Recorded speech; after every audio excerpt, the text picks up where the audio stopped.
The most important relationship starts with yourself. Like you were saying, to go inside and find all the answers within yourself first. There's a false notion in our society. I'll take care of you if you take care of me. But the truth is, if we actually take care of ourselves first, only then can we change our life, change our homes, change our cities, our relationships, and eventually change the world. For those of you who appreciate the holistic lifestyle, you've come to the right place. Your host, Emanuel is a certified emotion and body code practitioner and certified group energy facilitator. You are now listening to Healing the Healer podcast.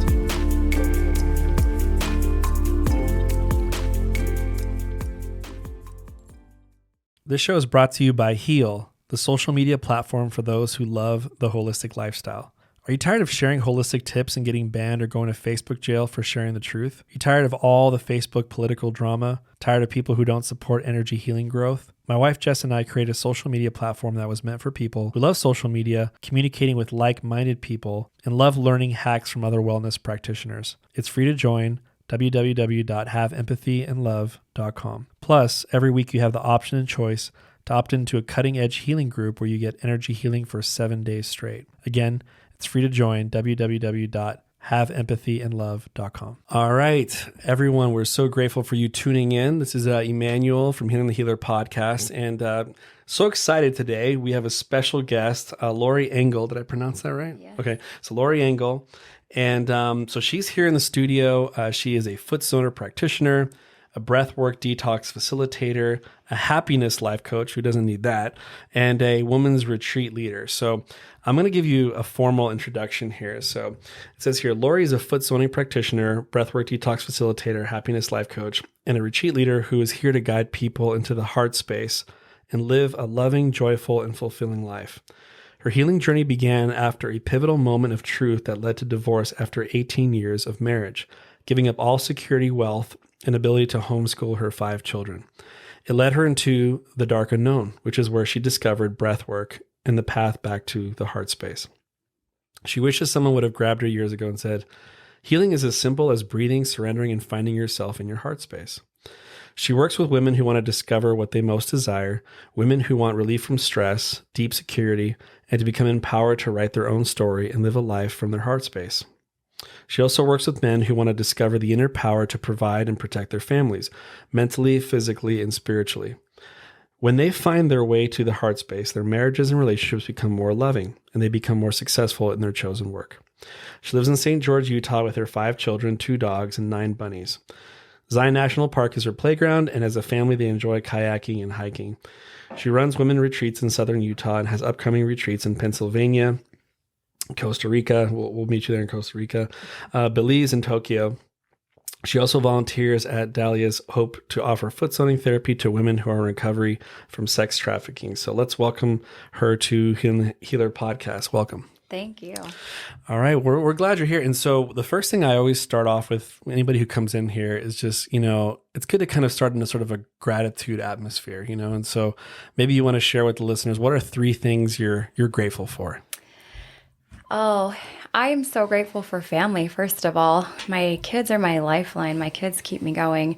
I am grateful for all the people who've been in my life that just make it fulfilling and help me see who I truly am, see myself, and see them who they truly are. I'd say, I don't know, the third one, I'm just grateful overall. I'm just grateful for everything that's going on in my life, for the lessons, the journeys that I've had, where I'm going, just staying present.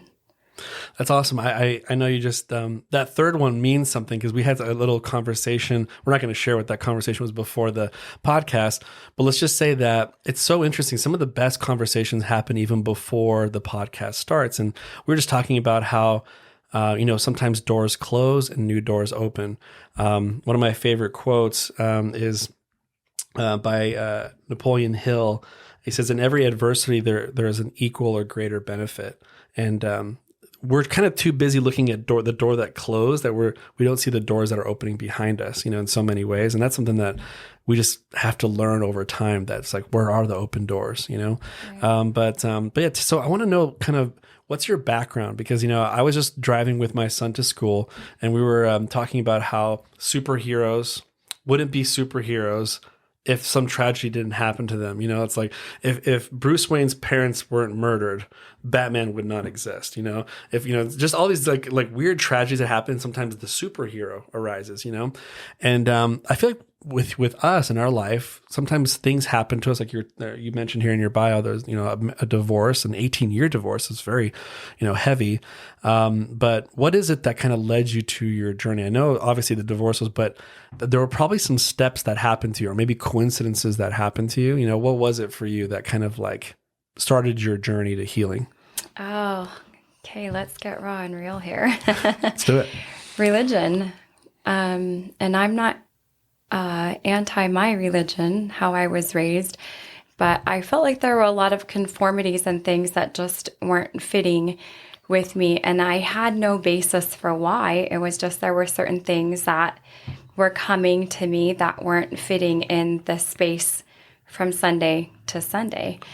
And I had a moment of truth where this thought just came to me: you cannot be who I need you to be in this relationship. And I thought, well, here we've got all this money, we've got this beautiful home and brand new cars and the pool and the kids and the vacations and all the things. How am I going to walk away from that? Like, I've been a stay-home mom. How am I going to walk away from that?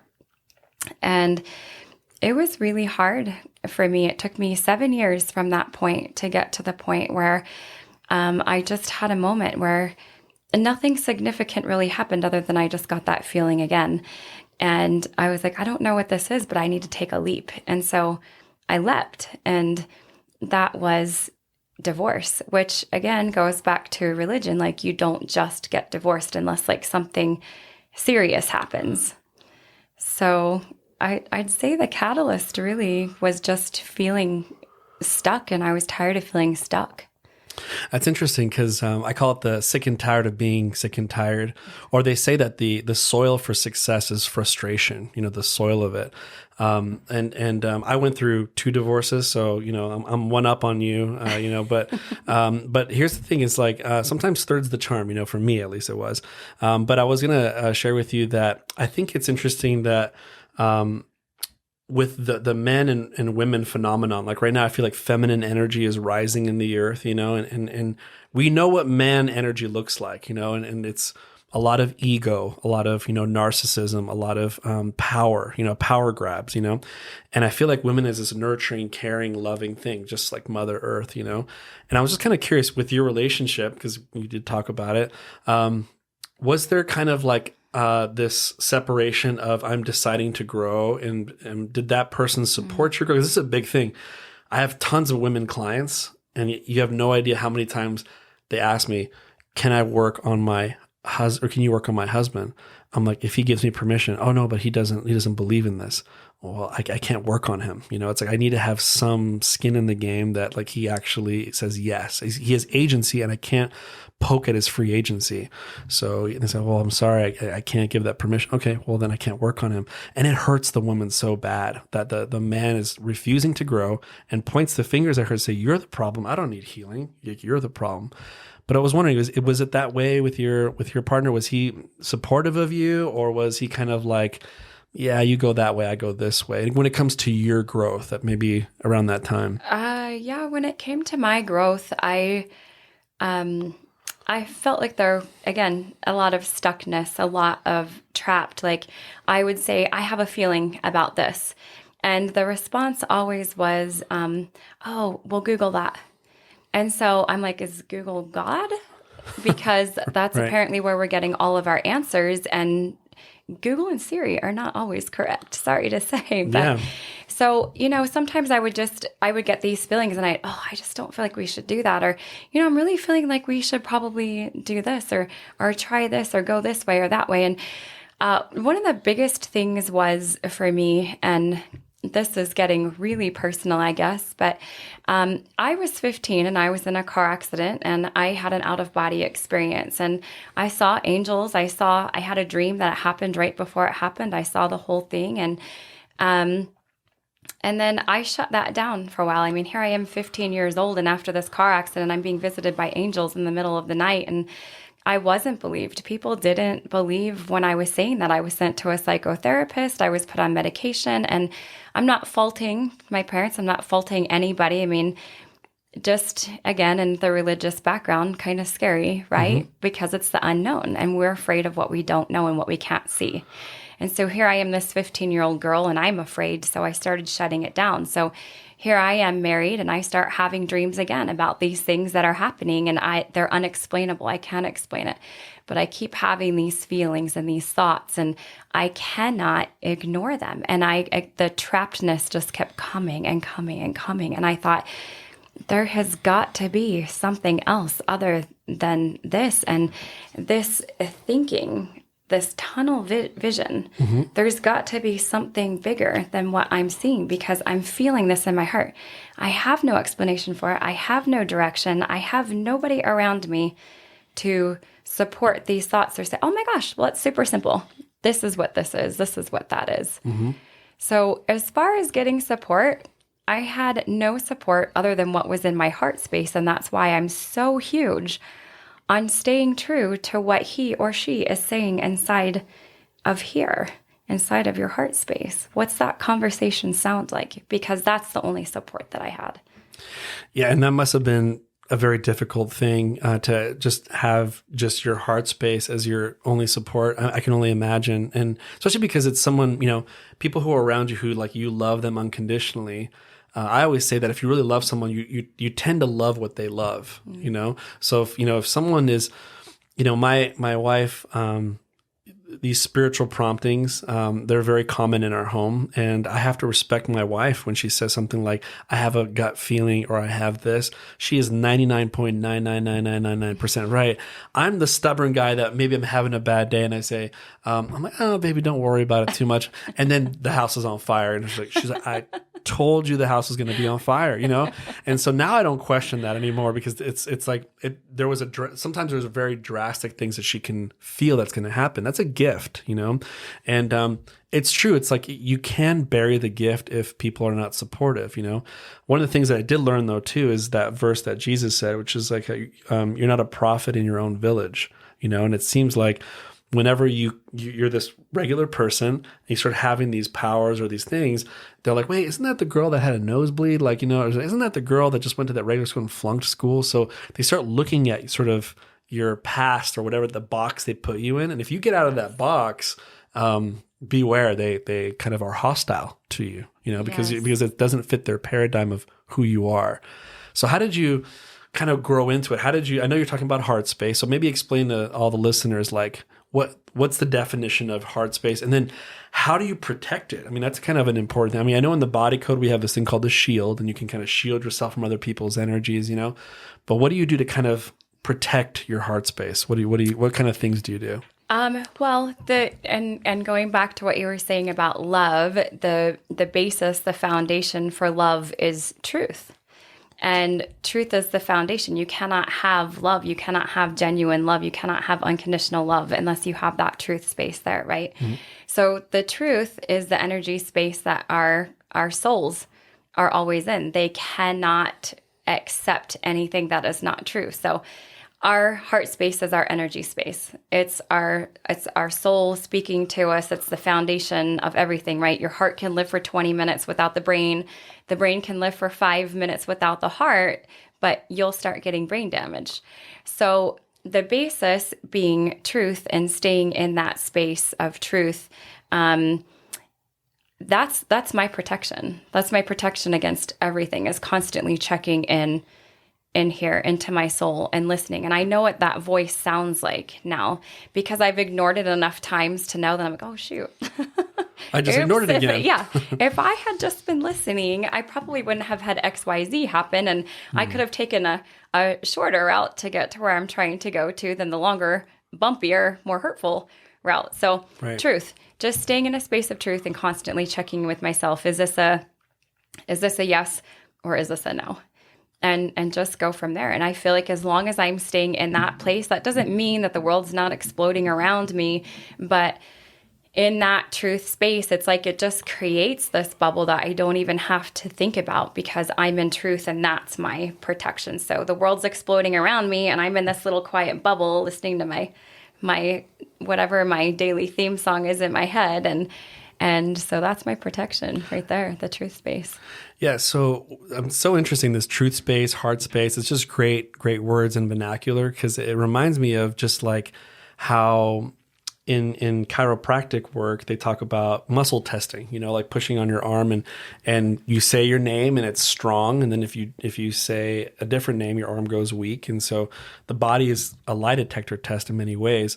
People have interchanged the word spirit and subconscious. Like they kind of say it's the same thing, but yeah, I totally believe in you, where the spirit is just, it sits in truth. And the more we kind of pay attention to it, I feel like it expands, where we kind of, our discernment can go a little bit stronger, of like, this is true, this is not true. Do you feel that way? Like the more you kind of keep leaning on it, it seems like it gets more empowered. Do you believe that? Oh yeah, definitely. And I think the leaning on it, leaning on that truth in the heart, things don't always go as we want them to do. Even if we feel like we made the quote unquote right decision, that doesn't mean the decision that we made was wrong just because we went in a different direction.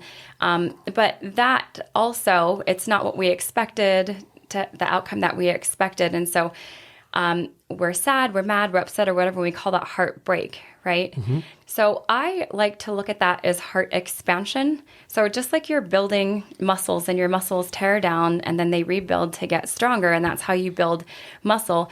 In our heart, we're doing that same thing. So yes, we're taking this path, but we may not have chosen, we may not have chosen something that turned out exactly how we thought it was going to. And then we call that heartbreak. But if we turn that around to heart expansion, yes, we're constantly growing. That makes sense. So you kind of change the filter a little bit. And it's kind of like, there's a really cool Frou Frou song that says there's beauty in the breakdown, And so I think, the silver lining's there. We just have to kind of seek for it, mm-hmm. Which also kind of reminds me of the Tony Robbins quote of like, everything is happening for you, or, it's mm-hmm. like not just to you. To you is the victim mode. For you is like empowerment mode, and I feel like that when we had a guest earlier here, Dr. Brad, he says that the goal is to embrace everything with love, good and bad. It's just to kind of like open yourself with like kind of this like love for everything to come towards your life. And I think that's not easy for us, so it's a challenge, I definitely have not been living in that realm. I was definitely victim mode for most of my, like half of my life, I would say, of just like, why is this happening to me? I think that's pretty normal, at some point to have that phase. But I want to talk to you about the, what you do to serve people. Let's talk about the first thing, because I had a foot zoning experience, but I want to kind of hear it from you. Like, first of all, why foot zoning, number one, and number two, why should people look into it? Let's try those two questions right there. Oh, foot zoning because God has a sense of humor, and I actually had a phobia of feet, and I had gotten certified to do Reiki. And I knew that was a stepping stone for something else. And so here it is, like a year later, and I'm like, okay, come on, I know that there's something else. What's my next step? And mm-hmm. And the thought just came to me, when you're ready, you'll know. So I go to dinner with some friends, and my friend's daughter showed up for dinner. Oh my gosh, I'm so sorry, I was late. I was at my foot zoning school. And right then it was like, Lo, that's it. That's your thing. And I was like, oh yeah. And so I start asking her questions, and she says, call my foot zoning instructor. She's got a class that's starting pretty soon. And she said, text her right now. I know you. And I know if you don't do it right now, you're going to forget about it and you won't do it. So I did. And I paid the non-refundable deposit immediately right then. So I was like, I'm in. So I get in 2 weeks later. Amazing class. I'm loving it. We're second day in. We go to lunch. We come back and she's like, hey, we're going to go through zone 1 and we're going to practice on each other. And I was like, I have to touch feet. Oh my gosh, what was I thinking? It's foot zoning. Like, I've had foot zoning for years. Like, what was I thinking?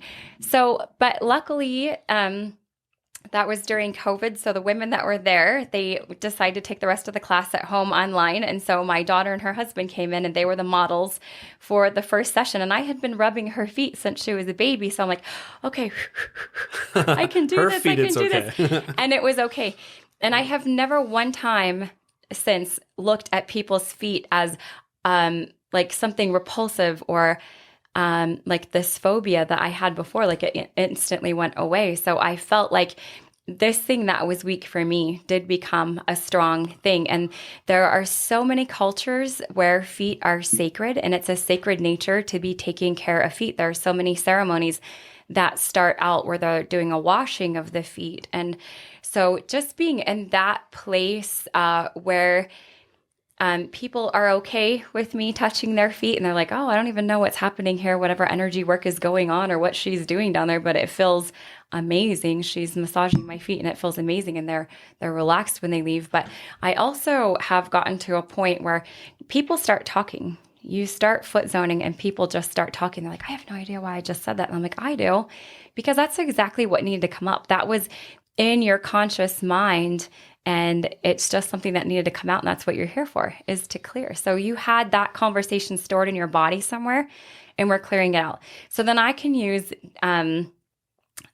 energy work to get in there and to feel what's deeper. If there's something generational, start helping them to process through some of that stuff. So that's why I got happiness life coach certified, was so that we could take the conversation just a little bit deeper, ask some questions, have them work through something. So yeah, it's been really fun. I mean, it sounds like a lot of fun, because I think, and that's kind of crazy, that story about you getting over the feet thing. That's kind of ironic in some ways, but what's interesting is I know that I've seen a poster with like kind of the feet and how different parts, are, this is connected to the liver and this is connected to the, if someone comes to you and let's say, like, I've never done this before, like, what does it look like to you? Like when you look at them, like, where's the first place you go with someone's foot? Do you just say like, let's work on the emotions, or let's work on the physical side? Like, what's kind of like your protocol? Because I know a lot of listeners are like going like, I've heard of it, but I don't know what's the process of it. So there's a mapping system. So it's a lot like reflexology. It's just a lot more detailed, where reflexology is focusing on specific points of the body that might have an ailment. So a pressure is applied, blood flow and oxygen goes to that part of the body in attempts to put the body into homeostasis, which it's natural way of healing, right? Right. But with foot zoning, there's horizontal pulls, there's drains. And so you're literally waking up the entire body systems and pulling that toxic energy out. So sometimes I'll pull and I'll shake my hand, but just to shake the energy out. But we start with the lymphatic system to make sure that the body's strong. So if anything else comes up in other parts of the body, your lymphatic system is already working to keep you from getting sick. Mm-hmm. So an energetic sickness, it's a real thing. And so when a lot of these physical ailments come up from the energy that's being released, they could get sick. So we've got the lymphatic system going first. And then it goes through every other part of the body. So all the other body systems, all of your reproductive, digestive, all of those things. So there's a process, and I don't just skip around the energy stuff, the emotion stuff. That just comes up. If I get to a certain part of the foot and I can feel that it's crunchy, I can feel some heat there. Sometimes I'll push on a certain spot and they'll just start crying. They're like, oh my gosh, I don't even know what that was. Mm-hmm. Well, let me tell you what it was. Let's feel into that for a minute, which is where the breathing comes in, where I'll have them start taking some deep breaths to calm. And let's start talking about that. Let's start energetically connecting with each other so we can get a little bit deeper and release this emotion. So it's everything all at once. And it's just whatever needs to come up is exactly what comes up. Okay, so that makes a lot of sense. So there are many systems here, almost like 14 different body systems that you were talking about some of them. I find it interesting that, like, in my opinion, the old system, especially with, like, let's say psychologists, and I love them because I want to give a shout out to Poppy, who's an amazing psychologist, but I think she agrees that she says something like, they use this word like neutralize really easy. Like, we're going to go, neutralize your past, But I feel like if there's the energetic charge still in the body, it's kind of hard for you not to be reactive when something happens in your life that kind of has some sort of symbiotic meaning to that, And so I love what you do, because what you're doing is not only are you, see, there I go, leaning back again. But I love what you do, because what you're doing is, you're going through the systems, but then something may pop up, which is emotionally. And then it's almost like you're carrying the baby, like, okay, we're like divulging information.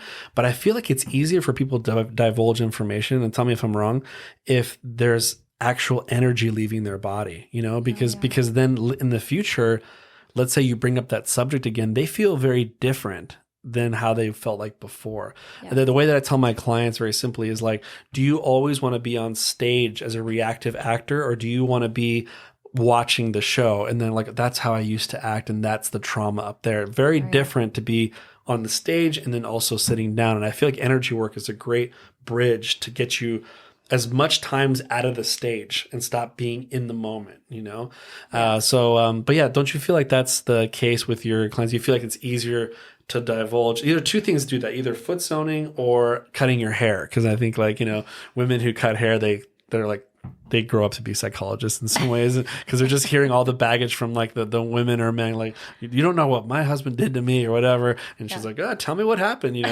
But yeah, what's your thoughts on that? This idea of like, I feel like emotional energy needs to be released. And I feel like as they're releasing it, talk about it. I feel like it's a good combo to do some more deeper work. Yeah. And I'm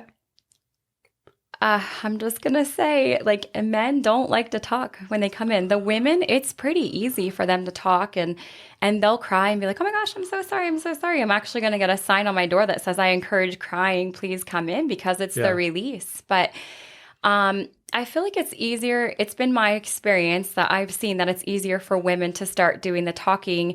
And that's okay. So we work through it like that. When I have men come in and I can tell that they're holding back, I can see it's like this clenching, like their foot gets stiff like this. And I'll keep going, to roll it out, to relax it out. And then I'll say, let's breathe in deep here, because I'm trying to get them to relax, and I'm trying to get them to connect with me. And this is the beauty of the breathing, is they don't have to talk to have the emotional release. We don't have to do the talk therapy to have the emotional release. So just coming into an awareness of it. So let's say I get to a part of the foot and I pick up on sexual traumas all the time. And let's just say I get to a part of the foot and I say, I'm picking up on some energy here. And if I'm picking up on, how old were you? 3, 4, 5 years old? Something happened with you and your dad, you were abused. Did he hit you? Was there some sexual trauma? Something like that. I'm very careful when I start to release some of that information. I'll say, hey, there are some things coming up for me. Would you like to hear, or would you like to just sit there and observe and just enjoy the foot zone? What is it that you would want? And then we would go from there. And if they don't want to talk about it, and they'll say, yes, I want to know. And I'll just say, well, this is what's coming up. And I'll talk to them about it. And then I'll say, okay, let's take a deep breath right here. Do you want to tell me how you're feeling about this? Do you want to talk about this? And it's yes or no. Okay, let's take another deep breath. Let's clear that out. I can ask them questions kind of like you do with neurolinguistic programming, where they're back in that moment because they're obviously still holding on to that experience like it just happened. So they're holding on to this experience, and as it's coming up for me and I'm talking about it with them, I'll say, okay, so can you go back and have a conversation with this 3 or 4-year-old little boy? What is it that you would tell him or her? What is it that you would say to them? What does that conversation look like? So by just being in an awareness of that situation, they still have the power. That situation is no longer real because it's in the past. It's already happened. But they're storing it in their body as it's real. They're storing it in their body as it's still present. So they're having all of these ailments. And so just by coming into an awareness of that and addressing it, I cannot tell you how many people will give me a 1 or 2 sentence response to all the things that are coming up. And then they'll text me later and they'll say, I cannot express to you what just cleared out by just that 5-minute moment that we had. Because I absolutely believe in the foot zone and that my hands are there pulling energy out for them where they don't feel like they have the emotional, physical capability or strength to do so. It gets intense. It gets tiresome. That's where the sickness comes in. And that's where I come in. And that's where my hands come in on their feet. That makes perfect. And that's got to be very beautiful to see people kind of come in from like a fight or flight. I literally feel like more people are in a fight or flight response throughout the whole entire day. And to be able to unwind and put trust in you to be able to expound on something that maybe they don't like to talk about, I think that's a beautiful thing. In fact, I feel like the tragedy of our society has a lot to do with sort of this manly sort of like keep your emotions in. We don't cry around here. I think that's the number one reason why men have problems going to healers, is because we want to always honor our parents. You know, there's this weird DNA thing where we never want to make our parents unhappy. We want them to be proud of us. But some of us have bad programming that the only way that they'll be proud of us is if we man up, and we kind of hide our emotions under the carpet, you know? And then when you come in there going like, we don't need to put it under the carpet, let's just pull it out. That's a huge breakthrough for someone, just to be able to feel safe. Sometimes when I work with clients, I'll muscle test to see what they feel safe, you know, with something. I feel safe losing weight. I feel safe with a loving relationship. One of the ones could be, do I feel safe expressing myself? And the percentage could be really low, like 26%. And I need to remove energies that make them feel safe again to express themselves, you know? But I love your technique because I feel like once you start kind of removing energies from people and they start noticing shifts and start breathing again, I feel like it's almost like they finally let go of their jaw clenching, and they're like, you know, their arms. This is a typical man move right here. Just put your arms like this and clench the jaw. But if you can somehow relax the jaw and let him open up, I think the world will change. You know, we just need to duplicate you. Make like that. And then just kind of go out there, the army, just push it out there, you know? So that's really interesting. So what's going on with this because there's so many coaches out there. What kind of differentiates you with, like, let's say a happiness coach? Because, you know, like happiness to many people could be elusive, you know, even the movie, The Pursuit of Happiness, you know, but it's just like, that was a struggle for that person in that movie, you know, to find it, you know, and the whole world was spinning around them, you know. But why that coach? There could be so many different coaches that you could have been, like a life coach or whatever, all this different stuff. NLP mastery, you know, you could have done that. How come that kind of resonated with you? And it seems like it's working perfectly with the foot zoning. Yeah. So everybody is looking for the next fix to be happy, right? Right. But it's insatiable because they're always looking for something else. They're looking for the next jump. They're looking for the next item, whatever. But if we can find joy, happiness, contentment, right exactly where we are, that's where the wealth is. That's where the abundance is. Mm-hmm. And it's these feelings of lack that we're constantly sitting in that's keeping us from feeling happy. And really the happiness comes from gratitude, which again goes back to where are you in the present? What are you feeling and experiencing in the present? So the happiness really is the state of gratitude. I just feel like I have felt like in my personal experience, in my personal journey, my issues, my bumps, my falling off the cliff was constantly coming from looking for the next thing that was going to fill some hole, that was going to fill some void. And it wasn't until I recognized that everything I had that was of importance to me couldn't be bought with money, couldn't be bought with an experience. There was no price tag on it. There was no price tag. So how do you obtain that? And that's when I actually really started looking for what are the things in my life that I have. If I didn't have my home, if I didn't have my car, if I didn't have income or a job, if I didn't have XYZ, and I started taking everything away. even up until recently, it came to the point where who am I if I'm not a mom?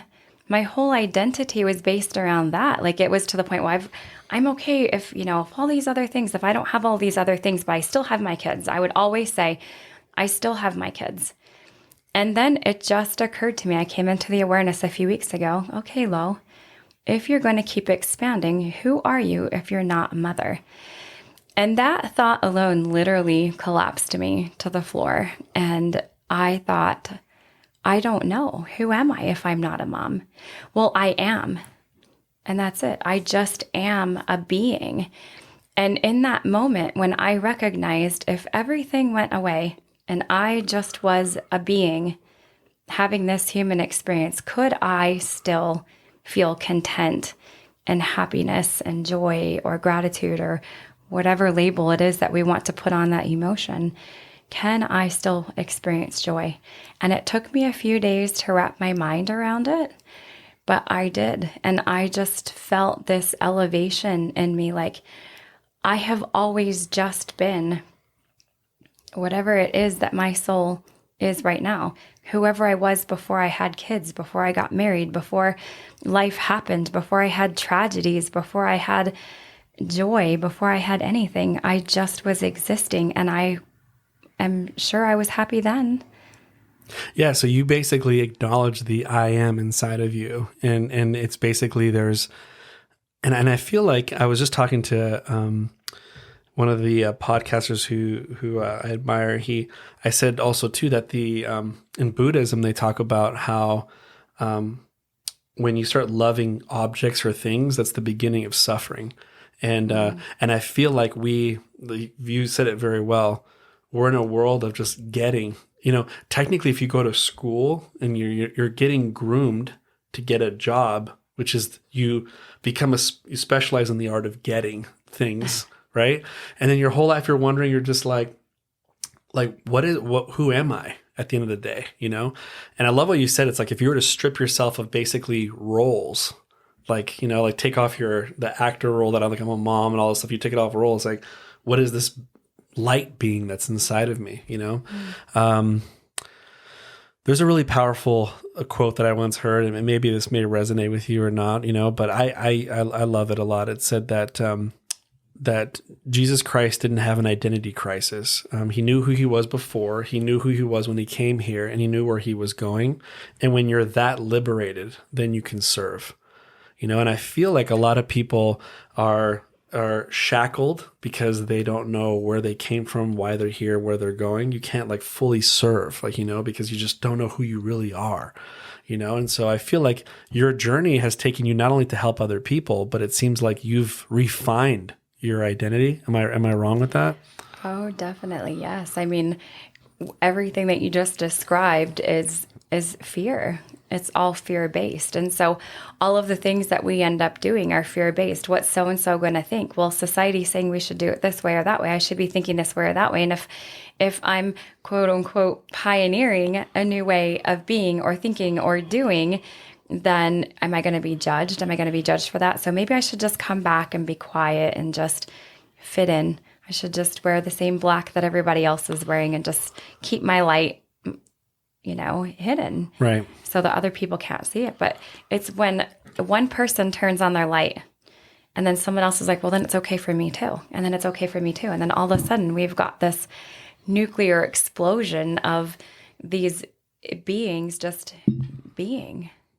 And I think that's where the world is headed. Is I think more than ever, we're just tired. We're sick and tired of being sick and tired. And I just feel like Dr. Brad calls it the earth is giving birth. We're trying to birth a new world, But that new world can't happen unless we look inward. And we've always looked outward for everything. Mm-hmm. And when we say finally the solution's not out there, it's in here, I think everything starts changing and the frequency of the earth will change and we'll just all change together. And we just need more people like you who are light, giving light to others, And then they go I have light myself too. It's not like I'm light and I'm just giving you light. And then when I turn off, you're going to turn off. It's like we wake up light in people. That's really what we're doing. And then they realize like, I'm more powerful than I ever thought. That's my mission. My mission is like, you're more powerful than you think. And if I can get you to the point where you really know who you are, then I've had success in my life, you know? Yeah. So tell me more about, so someone goes through the foot zoning process. I know you also do these retreats, you know, and there's, tell me kind of like, walk me through, first of all, I've seen, I think a photo of a man in a retreat, or I think you were doing something to a man. I don't know if you were doing Reiki on them or doing something like that, but men and women are included in these events that you have there. And what's your goal? What's your main goal when you do these little special retreats? So the men and women, that's the breath work that I've been doing, and I also do couples sessions. I've got a couples session that's coming up in a few weeks here, which is going to be amazing. Am I invited to that, or like my wife and I, like we gotta like, is it in St. George? Yes, or and we'll have food after. So yeah. See, this is how she gets me. It's the food. Yeah, She's like, there's food after. Otherwise, I wouldn't everybody. have gone unless there was food. I mean, yeah, it's all about nourishing body and soul and spirit. So, I mean, we're getting this detox and these downloads from the breath work, but then also feeding ourselves after. And who doesn't like a good meal? And there's always connection over food. Great conversation always happens over food. So, but true. yeah, so the retreats that I've been doing are with women, and I just teamed up with someone else who does retreats with men, and so we're starting to do couples retreats now. So in May next year, we'll have one in Tokyo. So it'll be women for a few days, men for a few days, and then we'll integrate as couples for the last several days, which I'm really looking forward to. But the whole thing again is the most important relationship starts with yourself. Like you were saying, to go inside and find all the answers within yourself first. When we're looking outside, that's where all the confusion comes from. And everybody has their own opinion from their own experiences, how you should do things. And it's like, oh my gosh, I don't know what I should decide. I don't know what to do. And well, I chose this thing and you told me to do the wrong thing. It's like, well, if you were in with your heart space and your soul, if you were making those decisions with yourself and whoever your higher power happens to be, then who's to say that decision would have been different? But it's scary, right? It's scary to do that pioneering of yourself, because typically we've been conditioned to listen to the masses and not ourselves. So the whole point is to have fun and laugh and to release. And with the women, it's focused on femininity and moving the energy and womb clearing. I mean, all of the energy that we store in our wombs, it's a junk drawer of all the experiences that we've had. And we're like, I don't know what to do with this. I'm just going to stuff it in my womb. And then women get problems with their cycles and can't get pregnant, or, you know, a whole slew of things that comes from that. So just getting into that balance of knowing who you are and figuring that out, and then taking that into all your relationships. If you're in a couples relationship, a work relationship, your family, your kids, your bestie, whatever it is, just staying true to here. That's like that. This is the tool. The heart is the home space. And so long as you have your heart, your home, wherever you are, so long as you allow him or her to come out of there. And I think a lot of people, I don't know, I feel like that education is not very present in our schooling system. I always tell people all the time that, you know, we were created for success, but programmed for failure. And there's so much programming that needs to be unprogrammed. And I feel like, especially with energy healing, I tell people all the time, I'm not going to add things to you. It's more like subtracting things from who you really are. There's more unprogramming that needed than adding new things, because the answers are already inside of you.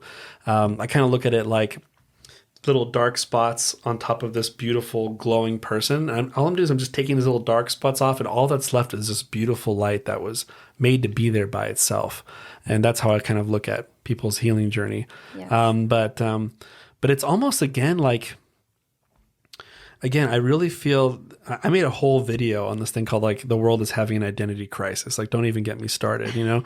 But what it sounds like this retreat is, it's like a return to your true identity. Absolutely. And listening to your heart space so that you can know who you truly are. Am I right about that? Oh, yeah, absolutely.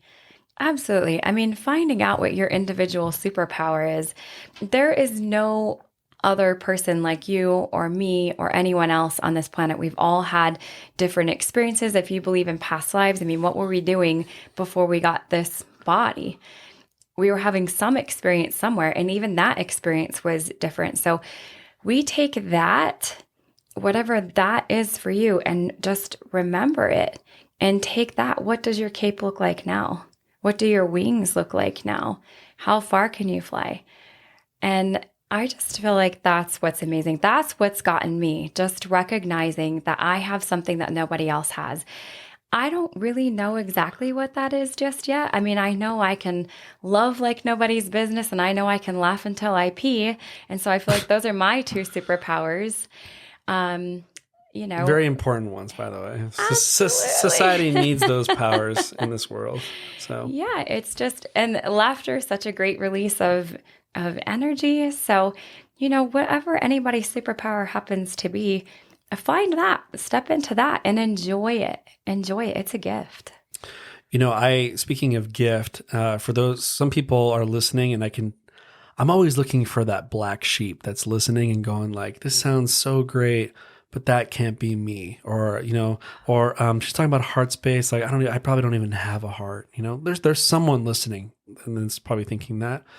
And I want to talk to that person right now and tell you that all of us, go through stages in life where we question that we can have anything that we desire and that we can ever get better.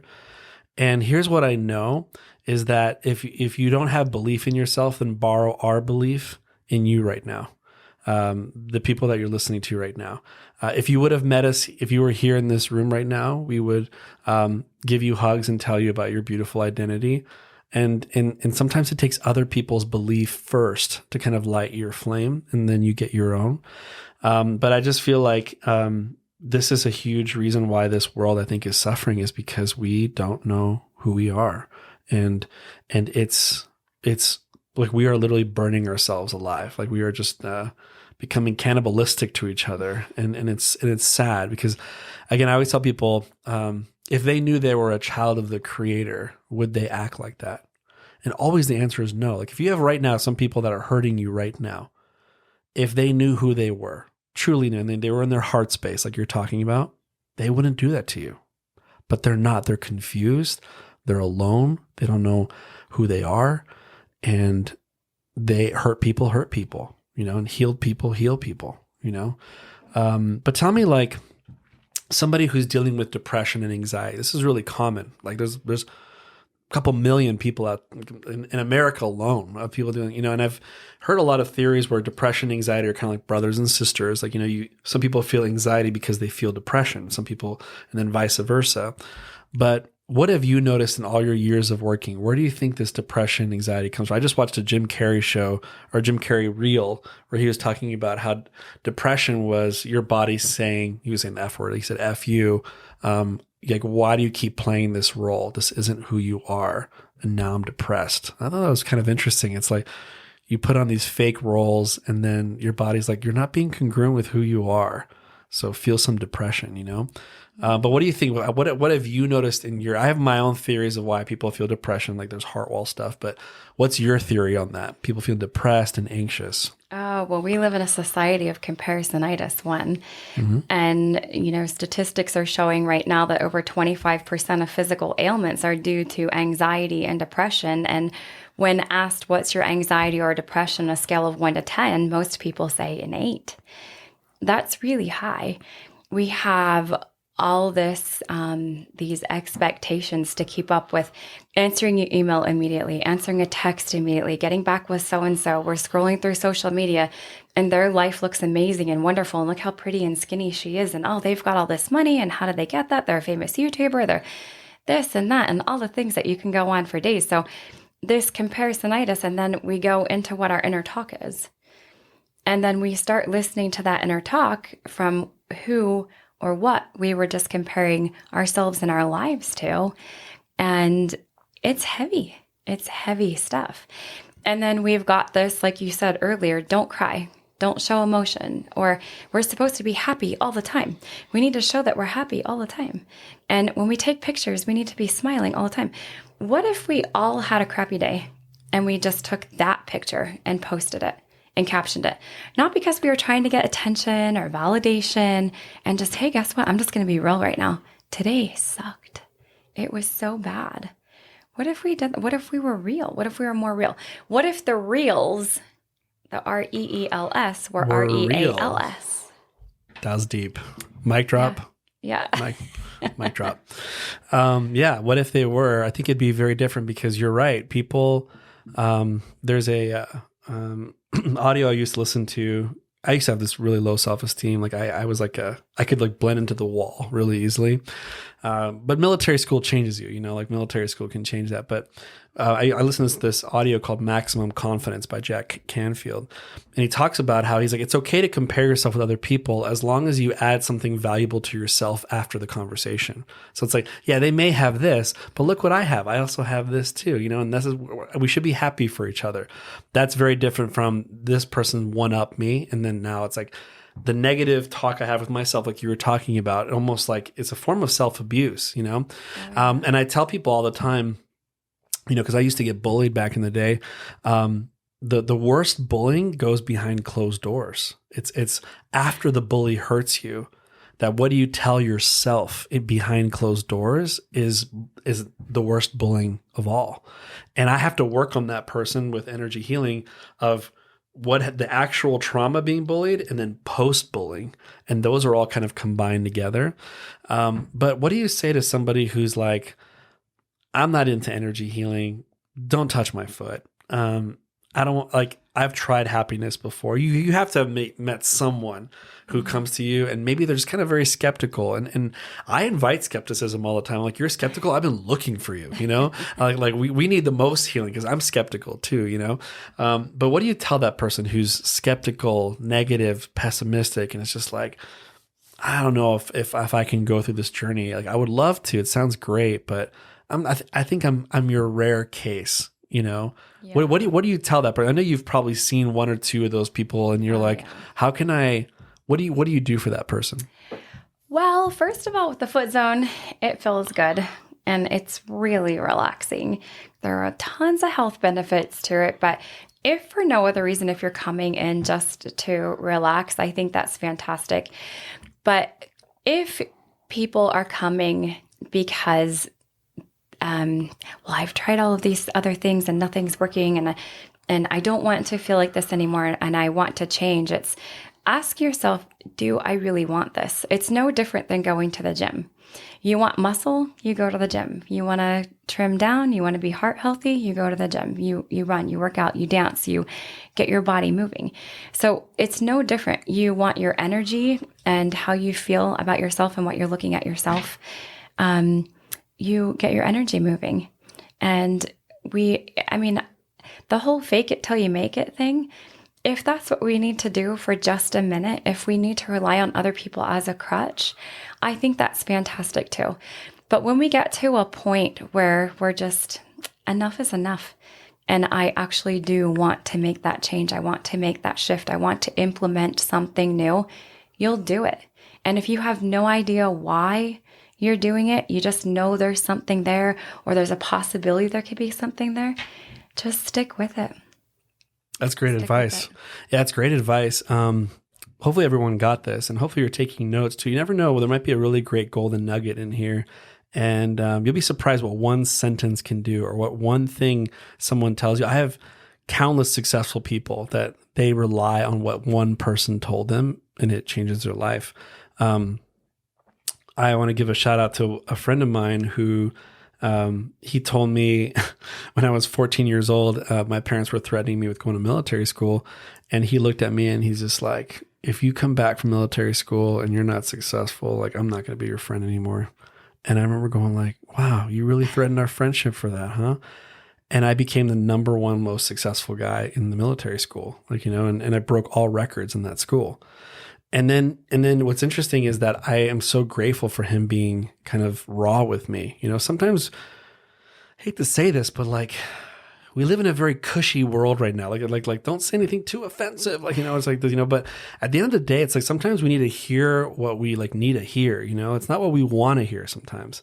But I'm so glad that some people have come to me and told me straight, like, hey, look, if you don't do this, it's like, this isn't going to work out for you, you know? And I needed that kind of tough talk to kind of like move forward, you know? So I'm grateful for those people.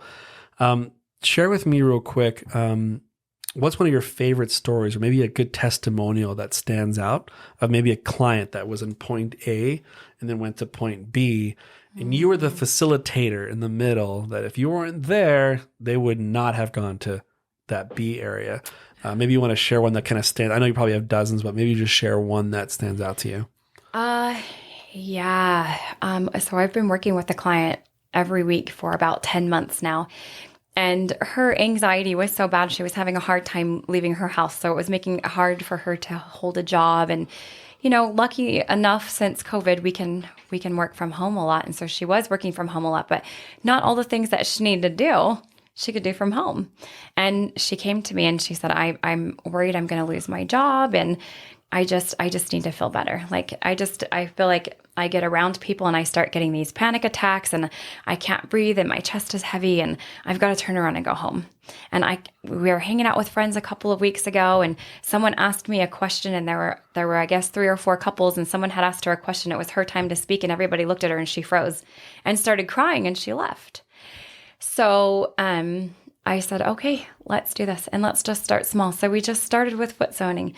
Then it turned into some conversations. Then we were talking. Then we were doing some breathing. And I was saying, okay, next time you have a panic attack, there's this part on your foot and you can dig your finger into this part of your foot to help calm that down. And while you're doing that, focus on breathing. So you have a panic attack, hold up 2 fingers. That's 2 things. The part on your foot and your breathing. That's only 2 things that you have to remember. So panic attack, put your 2 fingers up. Peace. Peace. There you go. And there you go. So we were probably 2 months into meeting every single week. And she called me and she said, hey, we got together with friends and they asked me a question and I didn't panic. I answered it.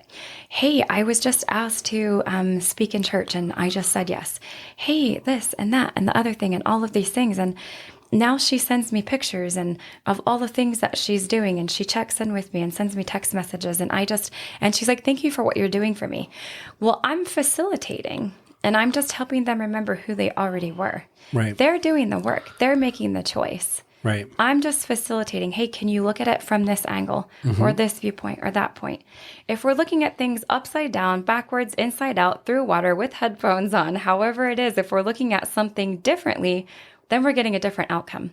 But if we're looking at things through the same tunnel vision, the outcome won't change. We're in the same trouble area that started the issue. So how's it going to change unless we start looking at it differently? And sometimes it just takes that one sentence. Oh my gosh, okay, there's my aha moment. Let's try this. And then that's all you need to move in a different direction. Yeah, I think what you're saying it makes a lot of sense. It's sort of like changing your eye filters, you know, a little bit of like, how are you seeing this? You know, I think one of the major things that changed for me is that very pretty women in school were sometimes more insecure than the person who is not that pretty. Because I have a sister and I have my wife, you know, and like they confessed to me, like, I was really insecure. And then I talked to the guy that wanted to talk to the beautiful woman. Their lens is they're too good for me, so they don't talk to me. And on her lens is like, I'm so insecure, I can't talk to anybody. So it's kind of this weird thing where I'm like, do you guys know the weird dichotomy you guys are in? Like, just because, you know, of like how you feel insecure and I mean, why are you feeling insecure? You know, it's just really interesting. It's kind of like, really, if you change your lens, you could change your world in many different ways. Yes. And so I totally believe that. I was going to ask you, when they, you mentioned 2 things. One thing is obviously you're doing some subconscious work. Obviously you do energy healing right there, but also I noticed that it's almost like you give them homework. You know, if you do this, if this situation arises, then you need to do this. And I'm a very big proponent that you have to have both, you know, subconscious and conscious work. I can't go up to a homeless person, extract a ton of inherited energies from them that cause him to be impoverished. but then don't teach him about how to trade stocks and like, wealth management and everything. He's going to be like, I have no idea what to do. Why am I wearing a tie? And so I feel like it's important to have, like, you need the conscious side and the subconscious side to kind of work together. I was telling you earlier in the broadcast about this broadcast message, like a message that you're putting out there. But sometimes on muscle tests, I'll say you need to like consciously meditate for that for 2 weeks with an affirmation. So your conscious brain catches up to your subconscious brain, because your subconscious is like locked and loaded. It's ready to go. It's already putting it out there. It's almost like your brain's going like, I don't believe I'm in a new car right now. And what am I doing in here? And it has to catch up to it. Does it make sense? So how has that been your journey? Because I feel like when I first got started, I was all about the subconscious. I kind of negated the conscious a little bit. But now as I mature, I notice I'm like, I got to give them some homework, or they got to do this or this. Otherwise, it's almost like I'm like putting them out to the wolves a little bit, So what's your experience with that, where like maybe you shifted gears and you're like, hey, you know what? I got to like implement these little wellness hacks with my people. Yeah. Otherwise, I'm kind of like leaving them in the dark, and they have to kind of wait for you to get healed again. And it doesn't really benefit them in the long run, in my opinion. But when did that kind of shift for you? Well, everything there's a continuity, there's a consistency. And so anything that we want to implement differently, we've got to keep at it. So, when you take your vitamins, you don't just take them once and then you're done. We take them every day, or eat healthy foods, whatever, so that it stays in our body and we're continually nourishing. Mm-hmm. So that's what we're doing. We're nourishing a new implementation, a new habit, and getting rid of some of that old programming and starting something new. And I started doing a therapy program with someone right after I got divorced. And that whole situation, like I was suicidal for the first time in my life. And I thought something's got to change. That was my pivotal moment where I was like, I got to do something different. I'm desperate. I'll try everything. And he was always giving me homework. And this one homework that he gave me, I had to write down my automatic negative thought. So every time I had a negative thought, I had to write it. So for that whole week, and then I get back to him the next week, and I'm going through all these negative thoughts, and I've got like pages of negative thoughts with the same themes over and over. I was like, I do not want to ever have a negative thought again in my life, because I don't want to do this homework. So I was a lot more conscious about what my thought process was. And I could not believe how often I was mean to myself and abusing myself and the horrible things I was saying. I would never say those things to another soul, but I was saying them to me. I'm supposed to be my own best friend, right? My own protector, right? I wasn't.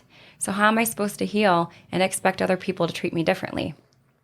So that was so huge for me, that homework. And, I say things to people like that, like, are you okay? If I won't say homework, I'll say, can I give you a challenge that's going to benefit you?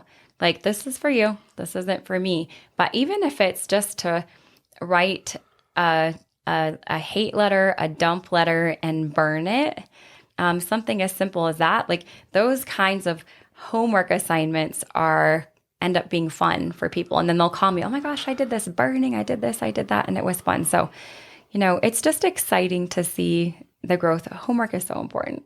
I totally agree. And I know a very kind of like a famous inventor that he built his own version of like the hyperbaric chamber, things like that. But it's so fascinating. He told me something that really caught my attention. He said that when they come to me with all, like, they already have disease, they're already there. He says, I don't even introduce them to my machines yet. He's like, that's going to happen. Mm-hmm. I need you to write letters on who you want to forgive. And then also write a letter to yourself, how you forgive yourself.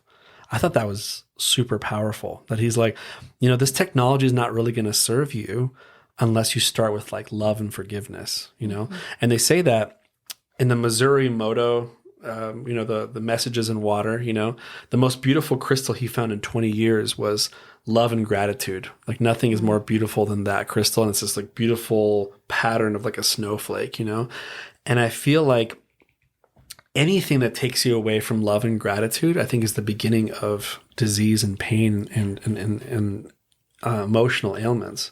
And I just feel like what you were saying is like these negative thoughts that you had, and in the body code, you can muscle test to see how much your body believes something. I don't know if you've heard of that term, post-hypnotic suggestions, but basically it's hypnotized statements that you've probably heard either through your parents, kind of like I don't belong here, or just different things where they would fight back and forth, and you just kind of hear it, and you're just this little kid walking around like a little sponge, but it programs in your mind. Music does it, video games do it, and even entities do it. Things that are on the other side that are not full of love, and they drop these thoughts in your head, and they make you believe it 100%. If I were to muscle test someone and say, I don't belong here, and their arm is strong, and they're like, I don't even know why I believe that. It might have been an entity whispering in their ear and telling them, you don't belong here. And then everywhere they go, they don't feel like they belong. Why is this important? Why? Because, this terminology, post-hypnotic suggestions, is because what you don't know can be hurting you. So I like to give people hope. I'm like, look how far you've gone in your life without healing. And would you be willing to investigate your inner universe so that you can live a more fuller life? But I just feel like I'm always proud of people. I'm like, wait, what have you gone through? Wait, you went through how many relationships? Wait, you lost how many jobs? And you're still here and you're still open? Good for you. Imagine if you can actually go inside and control your inner universe and talk to yourself better and change everything. The next 5 years of your life will look totally different. Absolutely. And I think you've seen that, where you're like, if you put the right attention and love with someone, it doesn't even take 5 years. It can take like a year, and all of a sudden their life does not look the same at all. Maybe you can share. I know how many years have you been doing retreats for? Has it just been recently, or is it just just over the last year? This year, okay. Yeah. So I'd love to. Me, I'm a big story person, so you have to share a story of somebody who went to a retreat, cross arms, cross legs, cross eyes, and then just see what happened to this person post-retreat. Maybe you can share a story of someone that stands out to you, of somebody who came to a retreat, and then you're just like, wow, look at how this person blossomed, and maybe you can share that. So I had a client. She was 6 months clean from meth, and she calls everything this woo-woo, everything. She said, I don't even know what you're doing. In fact, I started foot zoning her, and how she found me was just not even coincidental. It was just a miracle how she found me. It was amazing. And she hates her feet to be touched. And she texted me, and I, going back and forth, and I said, I can talk you out of getting foot zoned, or I can talk you into it. Which one would you prefer? And she said, fine, I'll schedule tomorrow. And she came in, she was all upset, and she was mad that she was there. And I thought, this is going to be so fantastic. I can feel that she's completely open to it. So I'm foot zoning her. I'm doing all the things I do with her. And I have this retreat. And the only reason that she wanted to come is because she had a friend who was coming from out of state to visit her that she hadn't seen in years. And she wanted her to do something fun. So she comes to this weekend retreat. And the whole time she was there, we were doing breath work and meditations, and she wouldn't close her eyes during the meditations or the breath work. And when people started crying, she just looked at me, and her eyes were welling up, and she'd shake her head no. And I'm like, it's okay. And I went over, and the one time I put my hand on her shoulder, and I said, it's okay. Remember, I encourage crying. And then she started crying, and she was like, I swore I was never going to stop crying. And then a lot of the people that I've been doing energy work with and different healing modalities that I've been doing, she started asking me, who did you see about this? Who did you see about that? And she started going to these people. Well, the light in her eyes, that's where I can tell that people are changing. And the fact that she started telling me, I love you, Lo. I love you. That's not something that she just says to anybody. Or she would just say really sentimental things to me like, I won't let anybody else touch my feet but you. And I know that's just her hard, tough way of saying, I love you and thank you for what you're doing for me. She's still coming out of some of those layers. But to see somebody who was only 6 months in recovery from meth after 18 years, and these massive shifts that she's making where she's even expressing her emotion to where she let a tear fall out of her eye. Like in Claudia and Chance of Meatballs, and the cop is starting to cry, and he's like, get back in there. And he sucks it up. And he sucks it back up. That's totally her. That's totally her. Until it wasn't. Until those tears started coming out. And just having the ability to express emotion and be unapologetic about it and just recognize this is what our bodies do. This is how they speak to us. I think that's letting the superhero come out. It's really, really heroic to be vulnerable. Being tough, that's easy. It's being vulnerable. That's not easy. And that's where she became a hero to me, is because she was allowing those emotions to come out that she stuffed for so long. And the reason she got into her addiction was because she was stuffing emotion. So she has flipped the other direction. And I find it beautiful. When people cry, when emotions start coming out, and I get the hugest smile on my face, people probably think, oh, she's laughing at my pain. No, I think it's fantastic that it's coming out, that you're letting it release, that you're allowing it to come out. Like, straight hero status right there. So did you feel like you had a childhood that represents the environment that you're providing to people, or do you feel like you didn't have that childhood? I'm just curious. Yes and no. I think I definitely clicked with my dad because I was the only girl of 6 boys, and so we were doing all the boy things all the time. I mean, yeah, I liked shopping for dresses and things with my mom, but I couldn't wear dresses and do the boy things, right? Right. You can't fish in a dress, really. It's hard. You can't kayak in a dress, really. It's hard. Those things. But I was with my dad's parents a lot when I was growing up while they were working and going to school. And I always knew that I was loved. And we were always outside working in the garden, and we were picking from fruit trees and making meals together. And I feel like I did have a really good, fulfilling childhood. It's looking back where I'm like, oh crap, I totally would do that, this or that different with my kids, and mostly surrounding some of the stipulations with religion. But otherwise, I feel like, yeah, I feel like things were pretty good. And the reason why I ask that is because I really feel like we choose the habitation that we come into, like before we came to earth, we saw like, okay, that's going to be my mom. That's going to be my dad. And we made this conscious decision, like the growth that I need is going to be through that support. And people might say, well, that can't be possible because my dad was a horrible person to me, but there's that story of the two boys that, they're the 2 boys that became men, and one of them went to jail and one of them became a successful CEO, and they asked the guy, the CEO, how'd you get here? Such a terrible alcoholic father, and he says, well, like with a father like mine, where do you expect me to be? And the same thing with the person in jail. How did you get in jail? Well, with a father like mine, where would you expect me to be? Same father. They just kind of said, I'm not going to be like that, or I'm going to be like that in some ways, Yes. And so I'm always kind of, curious to see that. In my case, it was the opposite. My parents were not pro express yourself emotion wise. Oh, definitely. Yeah, and so like like I remember when I was like hugging my mother, I was just like, you are like a stiff cardboard, and then I had to ask, I was like, why are you like that, and she said, she's like my mom and dad never gave me hugs. That's not how I grew up, So I'm like, but you're trying though, right? She's like, yeah, I'm trying, but it's just, I'm not used to it. I'm like, all right, mom, well, I'll keep hugging you until you get used to it, Mm-hmm. And so but it's always interesting to see like a healer like yourself. Did you have the environment that you can almost duplicate it, in some ways, or did you not, With my mom, we definitely butt heads a lot. I was definitely a free spirit, and she was more, this is how you do it. This is how it's always been done.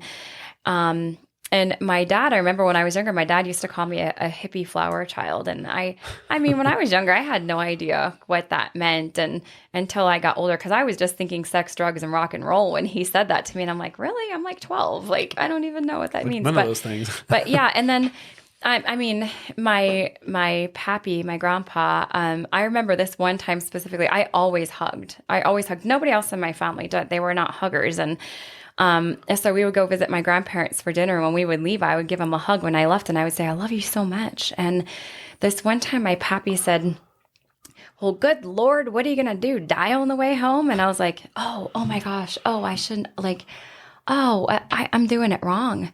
well, okay, nobody else is hugging here. We just goodbye, goodbye, goodbye, and we just leave. And I remember on the drive home, a 45-minute drive home, the whole way home, I'm just thinking, oh my gosh, I did it wrong. He doesn't want me to hug him. And like going through this whole scenario. And I remember, again, this voice in my head, this angel or whatever, whoever it is that's constantly talking to me, just said, this is who you are. And so I continued hugging forever. Well, then I got older.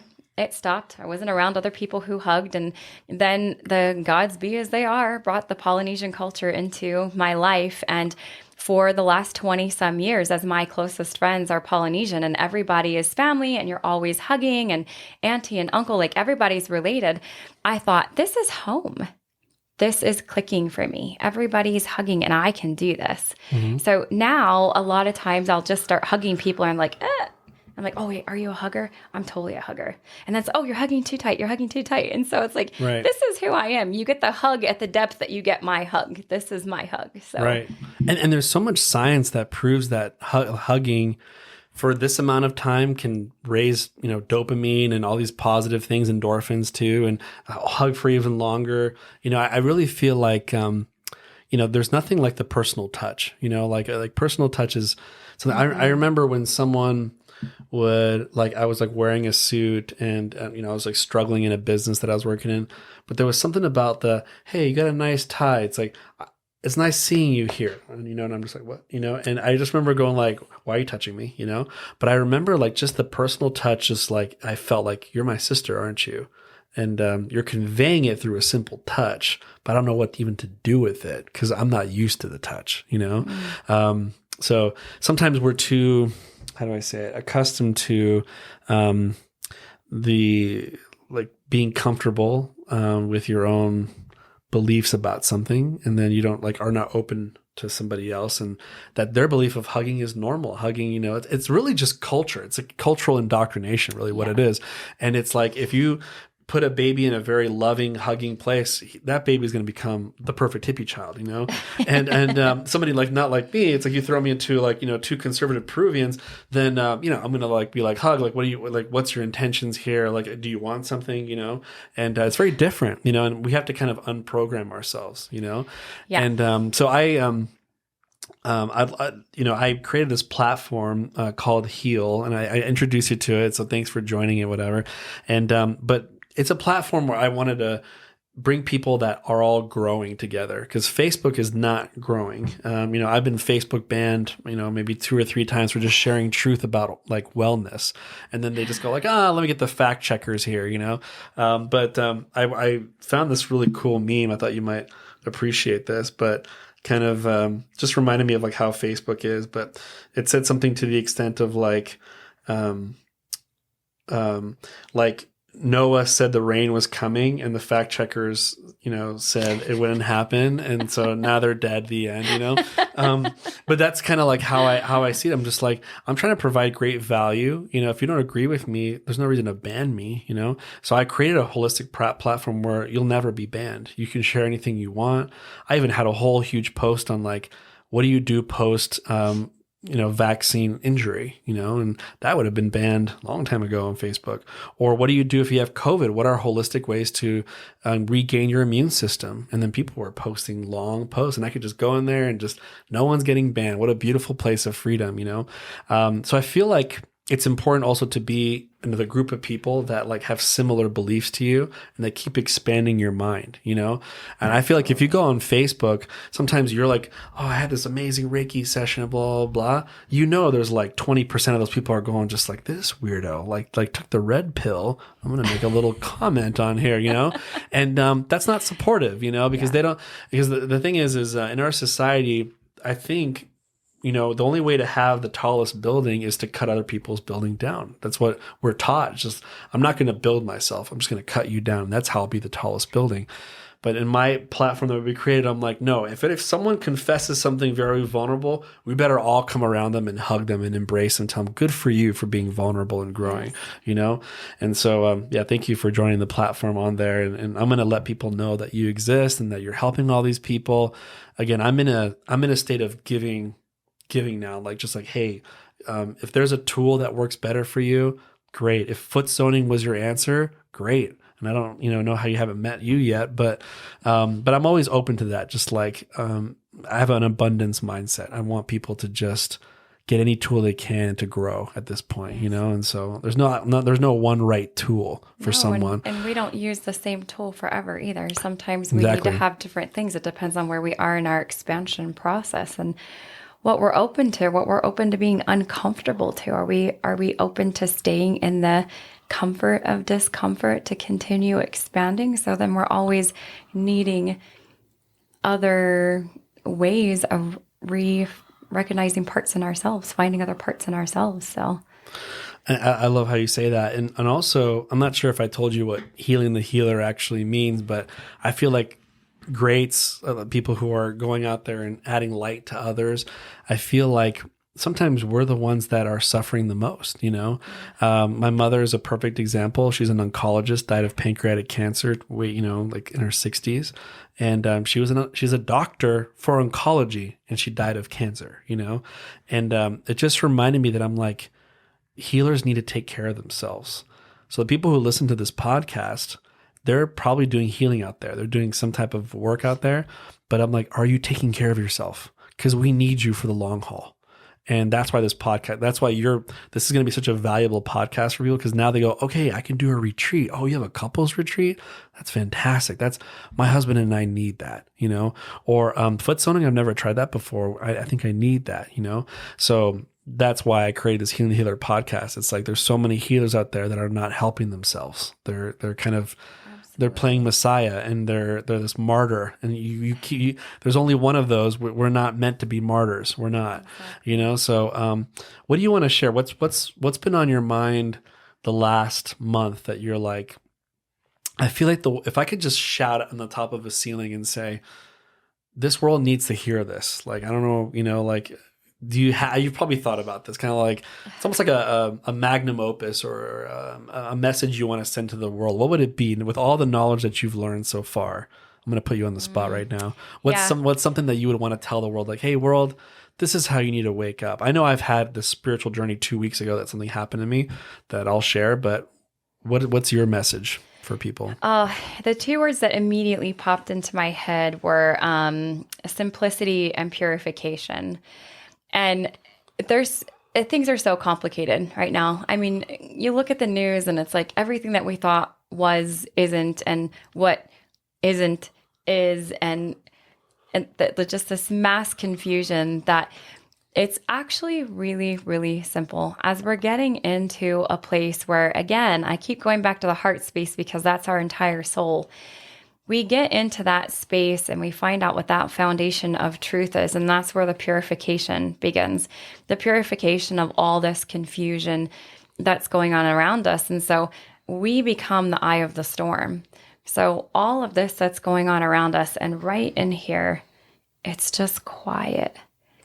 And that's the purification right there. And it's actually really, really simple to just close that out, really get into a space where we're properly breathing, where, I mean, really, and I'm going to put a plug in for breath work right here, because I absolutely wholeheartedly believe in foot zoning, and I couple it with breath work all the time. But the one thing that keeps us alive is breath.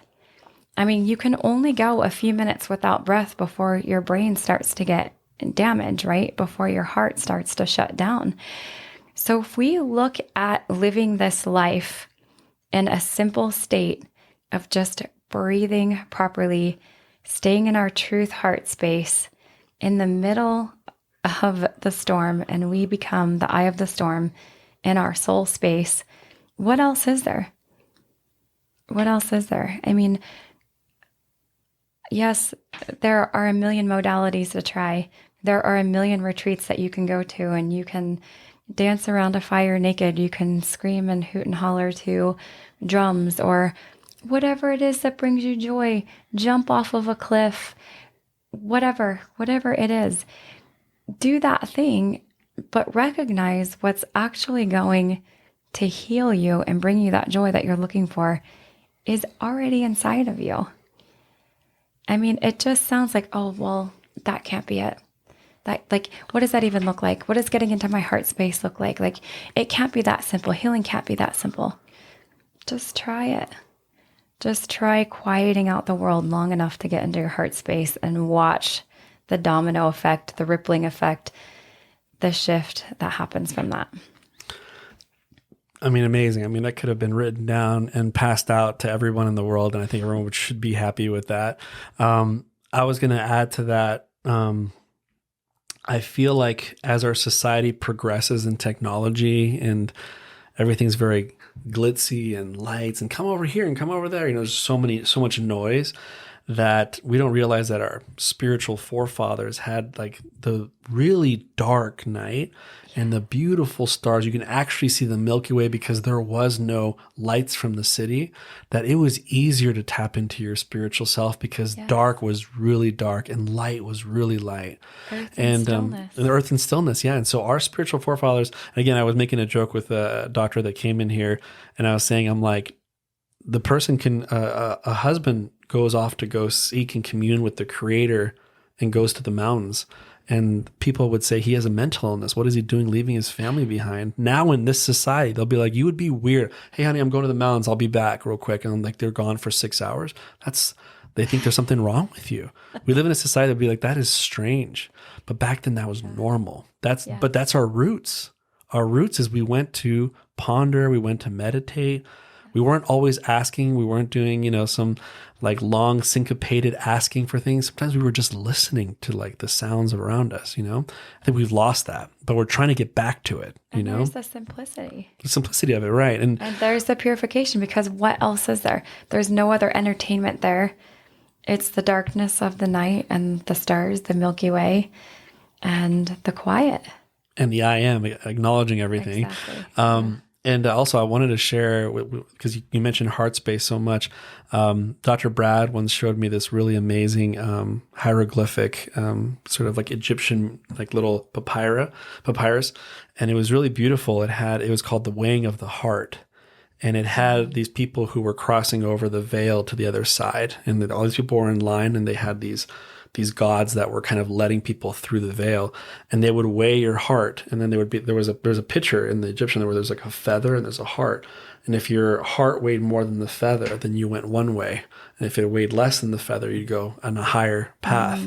And it really, he says, the goal is to remove all these energies from your heart so it weighs less. And so you kind of like release all the baggage, and so that the feather doesn't weigh that much. And so then you go just kind of like a higher elevation because of that. So I think we're here to kind of like dump things, and the healing of the heart for sure is very important. I think we need to become a heart-centric society to see really what we could do as human beings and kind of let go of like all heady, like it's all the head, and like, it's all about my needs and I'm willing to take down my brother so I can get ahead in life. Like that stuff's got to go.